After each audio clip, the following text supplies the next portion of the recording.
ಮೇಲೆ ನಮ್ಮ ಸಾದಿಕ್ ಪೈಲ್ವಾನು ಬೇರೆ ಅಲ್ಲ, ನಾನು ಬೇರೆ ಅಲ್ಲ, ಒಂದೇ ಮನೆಯವರು, ಒಂದೊಮ್ಮೆ ಅಣ್ಣ ತಮ್ಮಗಳಾಗಿ ಇದ್ವಿ.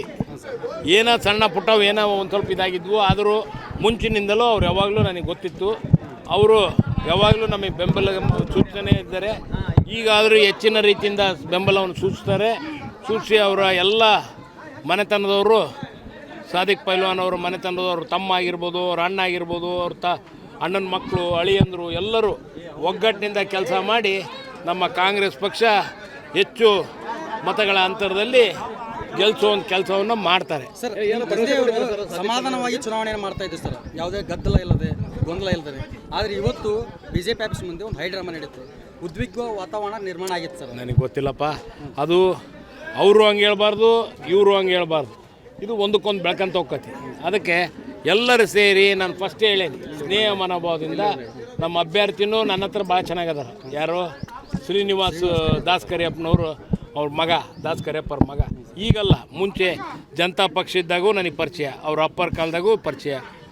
ಅದಕ್ಕೆ ನಾನು ಫಸ್ಟೇ ಹೇಳಿದ್ನಲ್ಲ, ಫಸ್ಟ್ ಇಂಟರ್ವ್ಯೂಲ್ಲೇ ಹೇಳಿದ್ದೀನಿ, ಎಲ್ಲರೂ ಸೇರಿ ಒಳ್ಳೆ ಇದ್ರ ಮನೋಭಾವದಿಂದ ಹೋಗೋಣ, ಒಳ್ಳೆ ನಕ್ಕಂತ ಎಲೆಕ್ಷನ್ ಮಾಡೋಣ, ಚುನಾವಣೆ ಮಾಡೋಣ.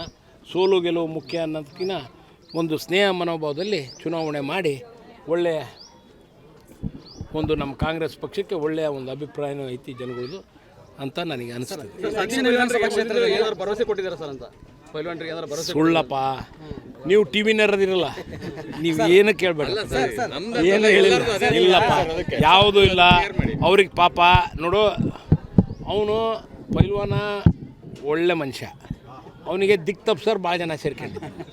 ಆ ದಿಕ್ ತಪ್ಸಿರೋದು ಹಂಗಾಗಿದ್ದಷ್ಟೇ. ಯಾವತ್ತು ನೀವು ಸುವರ್ಣ ಇಂಟರ್ವ್ಯೂನಾಗ ನೋಡಿದ್ರಲ್ಲಪ್ಪ, ಕ್ಲಿಯರ್ ಕಟ್ಟಾಗಿ ಮಾತಾಡಿದ್ರು. ಸೇಮ್ ಅದ್ರ ಪ್ರಕಾರನೇ ಕ್ಲಿಯರ್ ಕಟ್ಟಾಗಿ ಅವರು ಹಂಗೆ ಸುಳ್ಳು ಹೇಳಲ್ಲ. ಸಾದಿಕ್ ಯಾವಾಗಲೂ ಯಾವುದೇ ವಿಚಾರ ಆಗಲಿ ಸುಳ್ಳು ಹೇಳಲ್ಲ.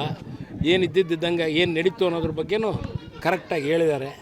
ಆ ನಿಟ್ಟಿನಲ್ಲಿ ಯಾವ ಆಸೆ ಆಮಿಷಗೂ ಒಳಗಾಗಿಲ್ಲ. ಯಾವುದೇ ಇದು ಥರವಾದ ನಾನೇ ಹೇಳಿದ್ದೆ, ನಾನೇ ಮುಖ್ಯಮಂತ್ರಿಗಳ ಹತ್ರ, ಆಮೇಲೆ ಸುರ್ಜಿವಾಲ್ ಅವ್ರ ಹತ್ರ ಮತ್ತು ನಮ್ಮ DK ಶಿವಕುಮಾರ್ ಅವ್ರ ಹತ್ರ ಮಾತನಾಡಿ, ಅವ್ರು ಕೂಡ ಫೋನ್ನಾಗೂ ಮಾತನಾಡಿಸಿ ಅವರು ನಾನೇ ಬಂದು ಕಾಣ್ತೀನಿ ಅಂತ ಹೇಳಿದರು ಸಾದಿಕ್ಕು. ಅದು ಕಂಡಿದ್ದು ಒಂದು ದಿವಸ ಲೇಟ್ ಆಯಿತು ಅನ್ನೋದು ಬಿಟ್ಟರೆ ಇನ್ನು ಟೈಮ್ ಆಗಿತ್ತು ಬಿ ಫಾರಮ್ದು. ಹಂಗಾಗಿ ಎಲ್ಲರೂ ಸೇರಿ ಮತ್ತು ಮುಖ್ಯಮಂತ್ರಿಗಳ ಹತ್ರ ಹೋಗಿ ಅಲ್ಲಿ ಅವ್ರ ಜೊತೆಗೆ ಒಂದು ಚಹಾ ಕುಡಿದು ರಾಜಿಯಾಗಿ ಬಂದಿದ್ದಾರೆ. ಡೆಲ್ಲಿ ರಾಜಕೀಯ ಮಾಡಿದವರು ಈ ಥರ ಡೆಲ್ಲಿ ರಾಜಕೀಯ ಮಾಡಿದವರು 14 ಜನ ಮುಸ್ಲಿಂ ಅಭ್ಯರ್ಥಿಗಳು ಕಣದಲ್ಲಿರ್ತಾರೆ ಸರ್. ಗೊತ್ತಿಲ್ಲಪ್ಪ, ನನಗೆ ಕೇಳಿಲ್ಲ. ಯಾರಿಗೆ? ಇದು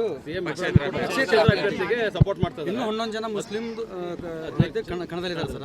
ಅದರಲ್ಲಿ ಒಬ್ಬರಿಗೆ CM ಇಬ್ರಾಹಿಂ ಅವರು ಸಪೋರ್ಟ್ ಮಾಡ್ತಾ ಇದ್ದಾರೆ. ಇದರಿಂದ ಸಮರ್ಥ ಅವರ ರಿಸಲ್ಟ್ಗೆ ಏನಾದರೂ ಪೆಟ್ಟು ಕೊಡುತ್ತಾ ಅಂತ ನನಗೆ ಅವ್ರಿಗೆಲ್ಲರಿಗೂ ಸೇರಿ ಎಲ್ಲರಿಗೂ ಮನವೊಲಿಸಿ ಒಳ್ಳೆ ರೀತಿಯಿಂದ ನಮ್ಮ ಕಾಂಗ್ರೆಸ್ ಪಕ್ಷಕ್ಕೆ ಬೆಂಬಲವನ್ನು ಕೊಡ್ರಿ ಅಂತ ಕೇಳ್ಕೊಂತೀನಿ. ಇನ್ನೂ ಟೈಮ್ ಐತಿ, ಕೇಳ್ಕೊಂಡು ಒಮ್ಮತದಿಂದ ನಾವು ಮಾಡೋಕ್ಕೆ ಪ್ರಯತ್ನ ಪಡ್ತೀವಿ. ಅಲ್ಲ ಸರ್, ಡೆಲ್ಲಿ ರಾಜಕೀಯ ಮಾಡಿದವರು ಈ ಥರ ಏನಾದರೂ ಗೊಂದಲ ಸೃಷ್ಟಿ ಮಾಡಿದ್ರು? ಗೊತ್ತಿಲ್ಲಪ್ಪ ನನಗೆ. ಅಲ್ಲ, ನೀವೇ ಹೇಳಿದ್ರಿ ಸರ್. ಡೆಲ್ಲಿ ರಾಜಕೀಯ ಅಂದರೆ ಸ್ವಲ್ಪ ಜನ ಇರ್ತಾರೆ, ಏನು ಮಾಡೋಕ್ಕೆ ಹೋಗ್ತೀವಿ.